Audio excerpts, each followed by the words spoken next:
స్ఫూర్తినిచ్చిన సందేశం.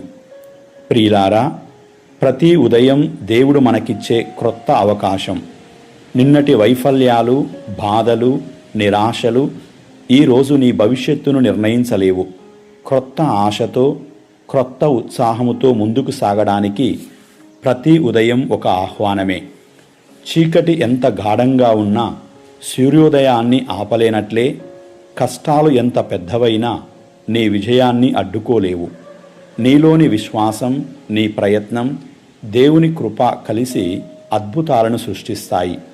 నేడు నువ్వు చేసే మంచి ప్రయత్నం రేపు నువ్వు పొందే గొప్ప విజయానికి ఆరంభం. అందుకే ప్రియులారా, భయపడకండి, నిరాశ చెందకండి. ప్రార్థించండి, శ్రమించండి, విశ్వాసముతో ముందుకు సాగండి. దేవుడు నీ కోసం సిద్ధం చేసిన ఆశీర్వాదాలు నీవు ఊహించిన దానికంటే గొప్పగా ఉంటాయి. దేవునిపై నమ్మకం ఉంచండి. ఆయనే నీ మార్గాన్ని సరళం చేస్తాడు. ప్రభువు మీకు తోడుగా ఉండునుగాక. ఆమేన్.